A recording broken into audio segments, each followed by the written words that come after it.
Hello, and welcome to My Week in Baseball. I'm your host, Phil Estruth Harrison. You're listening to episode number 8. This episode is published as a podcast on Buzzsprout, Spotify, Stitcher, and iHeartRadio, and is also available in a video version on YouTube. So you have many ways to listen to the show. As always, a special shout out to Ari Estruth of Brunjo Productions for the intro music created especially for this show. Learn more at brunjo.com. That's BRUNJO.com. Well, my friends, you are in for a treat. I have a special guest joining us from Rhode Island today, a 7-time Points League champion and all-around fan of the game. We'll talk about fantasy baseball strategy and the pros and cons of using wins and losses as counting stats, along with some of our favorite games. Of course, we'll also have a timely Blimerick, blast from the past, and our cap of the day. So let's get right to it. First, today's cap of the day. So if you're watching on YouTube, you can see this.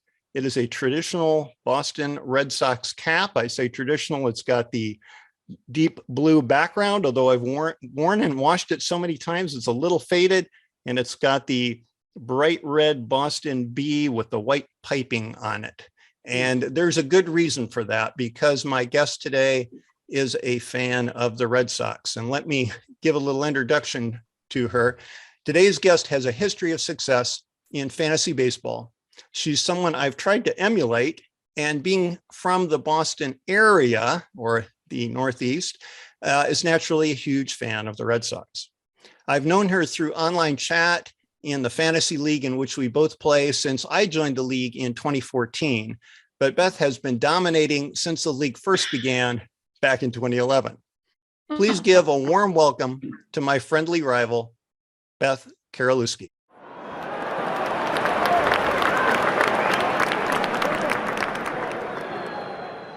So hello. Hello. It's great to have you on the show. This is the first. Having me. Yeah. This is the first time that we've actually met or spoken outside the chat feature of the league. And it's very nice. So looking forward to it. All right. Well, let me start with some statistics. Your team is called Mommy Monsters. And well, I was amazed. Do you have a reason for that name? Yes. When I started, I was deep in the throes of being a mommy. I'm still a mommy, but now my babies are 29 and soon to be 25. But I'll always be a mommy. And then I found this really cool flashing monster that is just perfect. Yeah, it's a as a monster. It's a little animated GIF. So it's like a monster with its mouth and the eyes flash. And the eyes flash. It's really good. And I guess my kids might say that might be what I look like when I'm in mommy monster mode.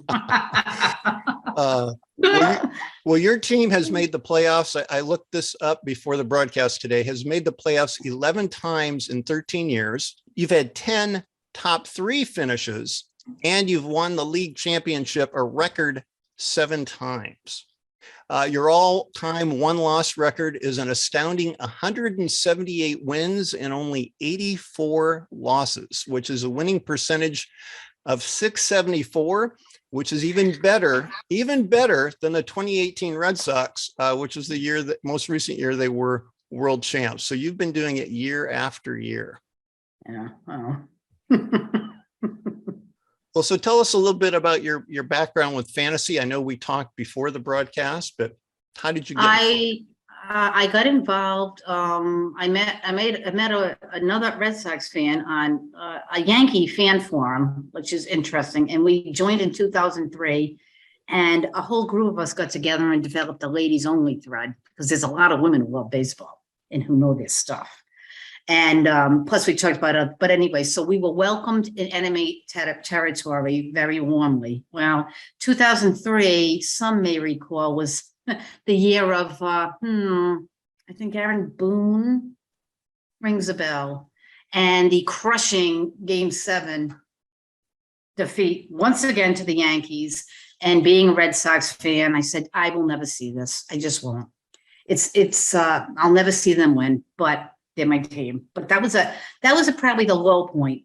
Then that off season, they got A-Rod, who was supposed to come to the Red Sox, and we were at a real, but then 2004 happened. And I remember when they lost game 3, I'm like, what was it, 19-8 or something crazy. And I'm like, here we go again. But that next night, so my son was very little then. He was probably like 9. I remember watching it up in my room in the big bed, we call it, because when your kids are little, sometimes they'll come up and snuggle with you, watching the game. And I said, it's not looking good. I said, but you stick with your team.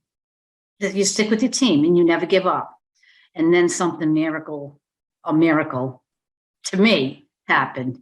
Interesting how my friends on NewYorkYankeeFan.com perceived it, because one event could be so perceived so differently based upon where you're coming from. Interesting lesson in life. So what was miraculous and amazing for Red Sox fans was devastating for the Yankees, because each game at a time, they came back. And it was one thing after another. And David Ortiz, it was a joy to be able to watch David Ortiz. There's nobody I'd rather have up at bat. And I know one of the things is, does clutch exist or not? You're darn right it does. Some people rise to the moment, and he was one of them. And he's done it against your team too. He has. Tigers. Fact, yeah, Big Puppy for sure. So they came back. I couldn't watch the last game. I watched the bloody sock game with Kurt Schilling, and I'm like, oh my God, it's like they're going to do it again. They're going to just. So I said to my husband, I cannot watch this game. I will be up in my room. I don't want to know anything. And he came up because really I had the 75 World Series. Is this the famous bloody sock game? No, I watched that game, but once they pulled even, I'm like, they're going to do it to me again, because 75, the loss to the Reds and the Royals, the Colin Fisk willing it fair. Oh my God, such joy, such tragedy. The next game when they lost, 86. Oh, the 78 playoff game. Bucky Dent. Bucky Dent. Yeah, Bucky Dent, and the ethers pitch hit into the, oh my goodness. Yeah, it was a pop-up. Just a pulled from the grass, and then 86. Oh my goodness, the Mets.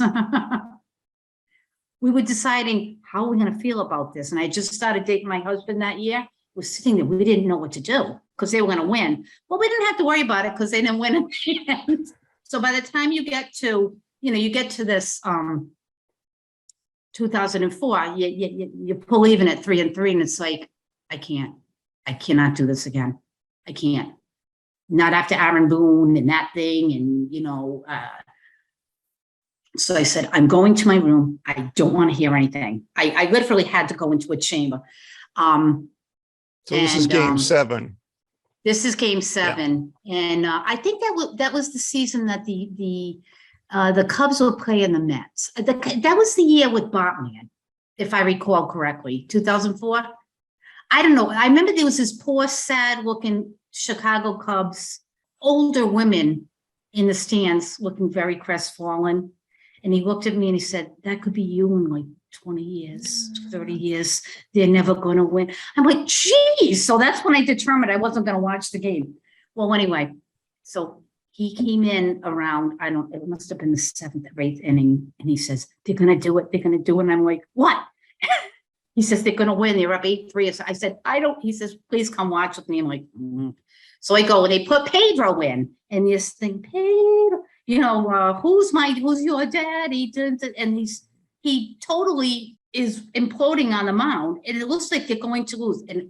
Or lose the lead. I'm like, I can't believe you did this to me. And then Bellhorn came up. I think it was Bellhorn or Damon, somebody. And they hit the foul pole, clank, and got another lead, and they pulled it off. And that was, honestly, that was my most joyful sports moment, next to the Patriots' first Super Bowl, when they Adam Vinatieri kicked the field goal. That was really because the Patriots used to be terrible. So, but you stick with your team. And then it's like, okay, the World Series was almost an afterthought. Mhm. But they had to win it, and they did. They were a machine. I think once they had that, and since then, got spoiled around here. Yeah, all these that was their year, championships. and the Sox have been pretty good ever since. I mean, may not every single year, but if they have an off year, they come back and they're right in it again the next year. Yeah, because they can be really, really. If they're not good, they're terrible. I was going to ask who your favorite player was growing up. Jim Rice. Oh, Slam Jim dunk. Rice. No Yeah. doubt about it. Fred Lynn and Jim Rice. I remember the two of them. They called them the Gold Dust Twins. They came up the same year. And I bumped into Jim Rice I live very close to Pawtucket, the PawSox. So I've seen a lot of players come play at the AAA level.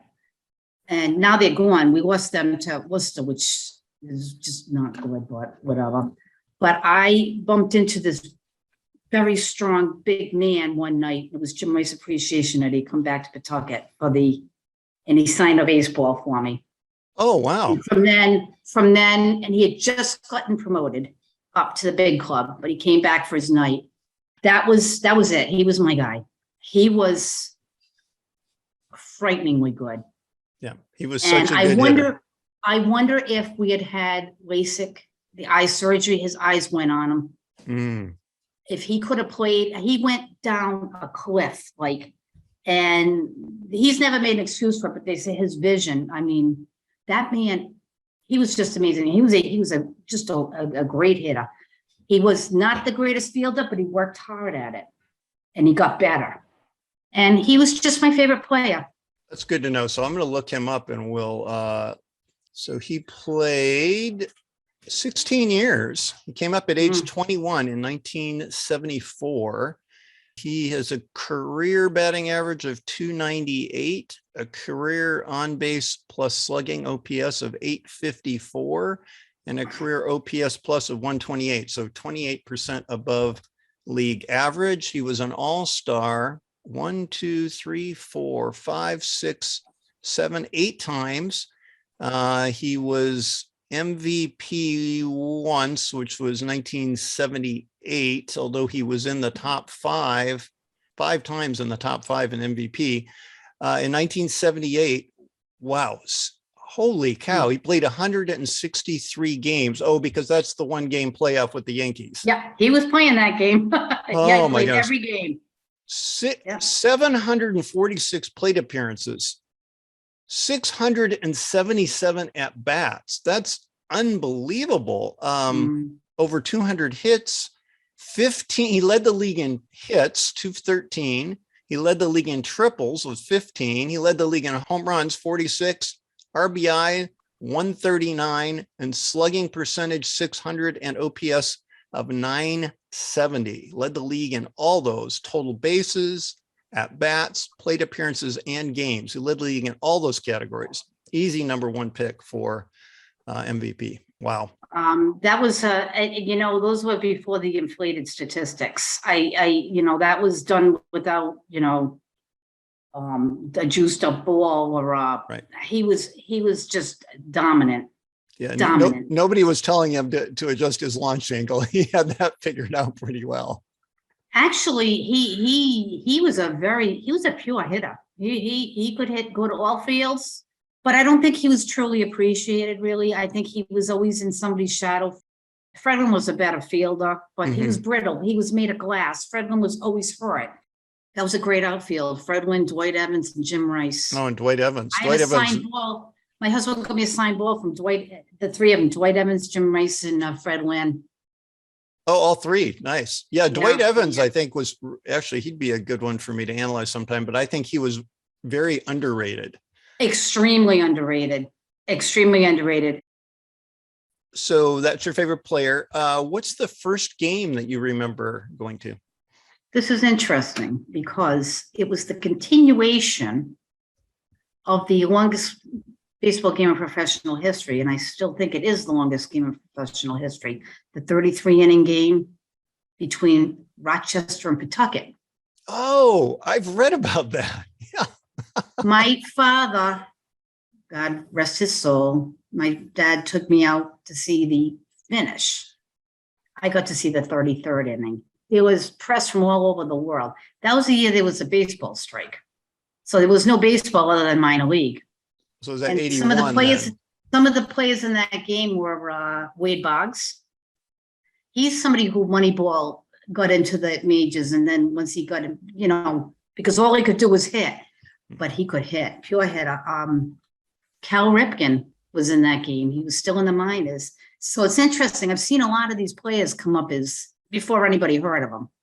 That was we went to the continuation of that game, and it was quite an atmosphere. I was interviewed. You were interviewed. Oh, everybody was interviewed. I think it was like, it was a big deal, but it was, so that's the one I really truly remember being at. That was really memorable.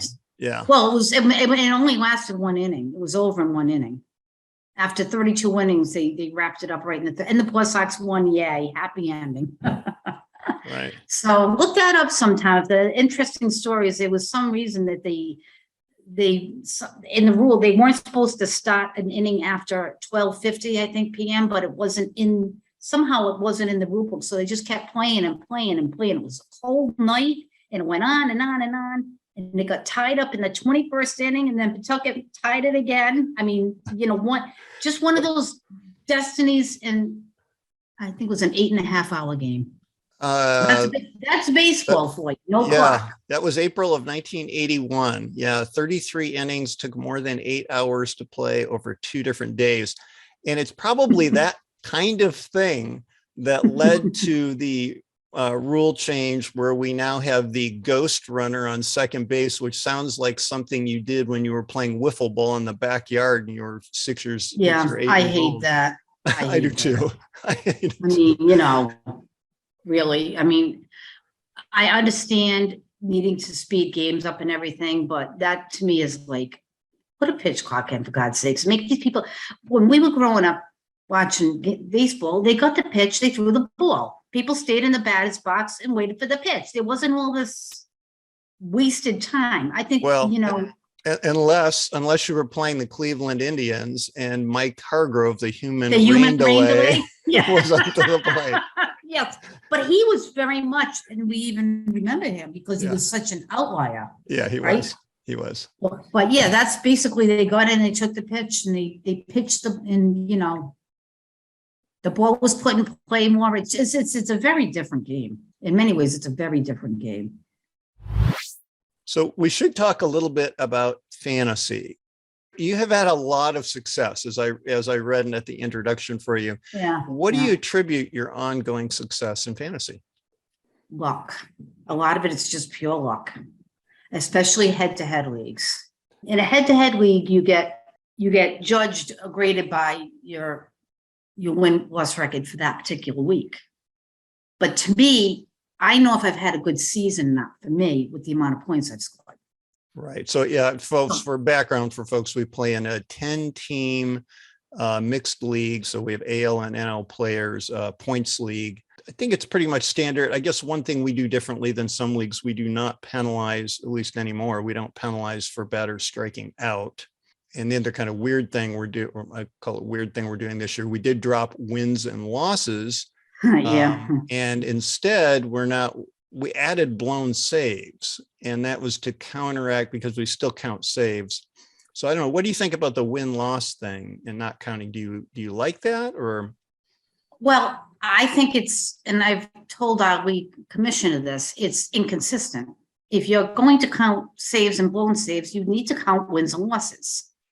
I don't understand. To me, that's like, we talked earlier about complicating things. That to me, I don't understand that at all. I understand the argument, well, a pitcher can pitch well and the team lets him down. Well, by the same token, and I've had this a few times this year, I've had a closer come in with the ghost runner on second. Mm-hmm. They might give up a bloop single and there's a blown save. Yep. Yeah. Right? They don't even have an opportunity. If the game was tied, there would be no problem. But because the game because they might have to come in with a lead, but a runner is already in scoring position when they come in to close the game. You see what I mean? Yeah. And they blow a save.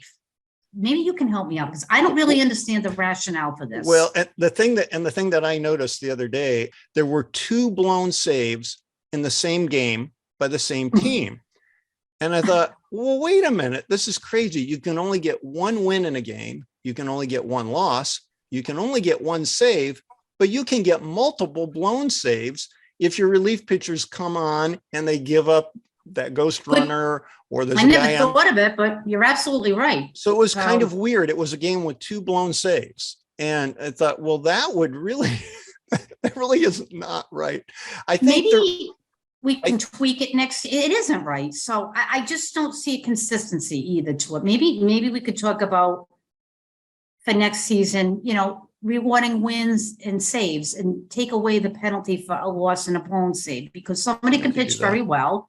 And yes, I understand, but then it can be ruined because the other team, his team doesn't score for him. And so don't penalize for the loss. Don't penalize for losses or blown saves. I guess quality starts would be another possible way to go. True. Yeah. So there's a lot of, but I think that's a very, I don't like that. Yeah. And I've made clear that I don't think it's consistent. I think a lot of people want to revisit that. I think including the commissioner. I think the reason that we kept saves is because relief pitchers' value would greatly diminish without counting saves. And we've been counting holds as well, although we give 5 points for a save, 2 points for a hold. And I think a blown save is -5. It is. So yeah, I don't really like blown saves. I don't know if we took away all of that, then relief pitchers' value would certainly decrease. It would just really be innings and strikeouts that would matter. Well, we've decreased the value of starting pitches too by taking out I mean, and the thing is, with this change now, the pitchers used to be worth a lot more. Yeah. Relative to hitters, which basically is the game. When you think about it, in reality, teams with the pitching usually end up winning, don't they? I mean, I've seen that enough. I found great hitting teams for the Red Sox, but they never had the pitching quite to, get it done. Now it's changed, and pitches in our league just don't have a lot of value anymore. Yeah. They, compared to, as my husband said during the draft, and I didn't get to the live draft this year, and that really set me back. But as he said, you've really devalued so that a great pitcher is worth like a middling kind of, maybe a little better than average hitter, but the value, you know what I mean? Is like totally, it doesn't make sense. Yeah. So. Well, that actually brings me up to the next question, since you brought up the draft. So how much of a factor do you think the live draft is versus your ongoing management during the season? Well, I think they're about 50-50. So you As could I have said, I've usually been at the live draft. This year I couldn't make it, and I thought I set up the team well enough. Because you can adjust things and everything, but I ended up with players I never would have drafted. So I've been trying to I feel like I'm trying to do a little more fix me up work than usual. I think, in our league now, Shohei Ohtani is eligible at pitcher and hitter, which basically is, I think, something we're going to have to address next year too. See, we play in a league that you can't make these, because it's a free league. So you can't tweak things like some things I have mentioned over the past, like keepers and things like that. So that's fine. So, it's fine. We play within what, the rules allow. And that's what you can do in any situation. You play or you do something according to what the rules allow. So. But because we're in a daily league, Ohtani can be used both as a DH on the days he doesn't pitch, and then on the days he does pitch, you can put him in as a pitcher. Now, you don't get to count both on the same day. No, but it does make him by far and away the most valuable player. You're basically saving a roster spot. You basically get Yeah. an extra roster you get it. spot It's like an anyway. extra roster spot, which was really Oh. nice. I was lucky enough to draft him early a year ago, thinking he'd be good. And I just liked him as a player, but he hadn't Yeah. had that breakout season. So I got him during the breakout season, which it did really help. And I finished in first. I had the most points in the league last year. This year, having a pretty poor season. The lack of Ohtani effect, huh? Maybe. Well, I think it's I drafted too many Detroit Tigers and stuck with them for too long. Spencer Torkelson, when are you going to start hitting? Javi Baez, what is up? And Candelario, you were really solid and not anymore. I don't know. You know, that's really the key. And no one went to move on, and no one went to stick with somebody. I'm having the same thing with a few of my people I wouldn't have, like Grandal, for instance. I never would have drafted him, and I ended up drafting him high. So I finally had to, and I picked up the Baltimore catcher because I was randomly, my husband had the MLB network, and he came on and got a standing arm. I'm like, who's this? So I picked up this catcher. He's like the top rookie prospect. I can't even think of his name. There was a lot of excitement. It's Adley Rutschman. Yeah, okay. So, but he's done about as well as Grandal. So, but like Charlie Morton, somebody I never would have drafted, and he's really struggling. But he's like you said, when do you know somebody who's been people have been solid for years and years, like Grandal. My husband said, stick with him. I said, I think he's done. At some point, they're done. Yeah, he's an over 30-year-old catcher. Yeah. And, in our league, because we have a very active group, very active. There were some years it wasn't as active. There were people that, you know what I mean? They weren't. Now everybody's very much. Right. We've definitely had seasons where there were about 3 to 4 teams that were really good, and every other teams sometimes weren't paying attention at all. And this year and last year, it's been really competitive, which is great. And I hate to say this because it's not going to make me look as wonderful as my stats, perhaps, but part of my success was playing. I bet I won a lot of those championships in the years I only had really 3 or 4 competitors. And I hate to say that, but that's probably true. Probably like the Yankees when they outspent everybody. Very little. I can't resist. Sorry, Yankee fans. I love you. There's plenty of them in Rhode Island. But you know what I mean? Probably not a totally level playing field. So I wonder how I'll do in the new, more active league. That should be interesting. Yeah. We might have to work out a trade for Rutschman because he went to Oregon State and I've had my eye on him, and I had drafted him, but because he was injured, he didn't make the major league team, and I didn't. Oh, well, that's the thing in our league. Yeah. Yeah, but he was the interesting thing, he was injured, but because he was still on the minor league AAA roster, you couldn't hold him in an IL slot in the fantasy. Oh, we can talk trade after, buddy. Yeah. All right. If you really feel that, no, seriously, because it's nice to have players that you feel that strongly about. Right. And I never heard of them. That's how random this can be. Like, it's like, this guy, you researched him. I walk in on a Saturday night, he's getting a standing off. Oh, I think I'll take him. And my catch has been annoying me. So like I said, a lot of it's just luck or, I don't give it a great amount of thought. I don't think about it that much, truthfully. That's good. So strategy is luck. Well, a lot of life is luck. True. Like being in the right place at the right. I don't know. But overall, that's why I like to use points. I think over the course of a season, when I mean luck, I mean week to week. If you happen to be playing somebody and you have a really good week and you're playing the top scorer and you lose, well, you know what I mean? Mm-hmm. I feel good about a season if I feel like I've done the best with what I had. And I made some good moves, and most of all, it's just fun. It gets you, talking to other people or just doing something, gives you something to kind of take your mind off of.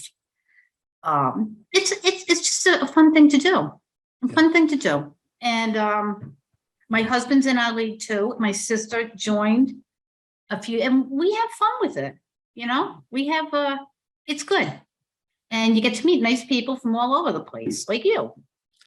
So it's great fun having you as a guest, Beth. And we're going to continue this conversation in our next episode as part 2, because honestly, what can be better than talking baseball? Thank you for joining us. I'm your host, Phil Eshtruth Harrison. We'll see you next time on My Week in Baseball.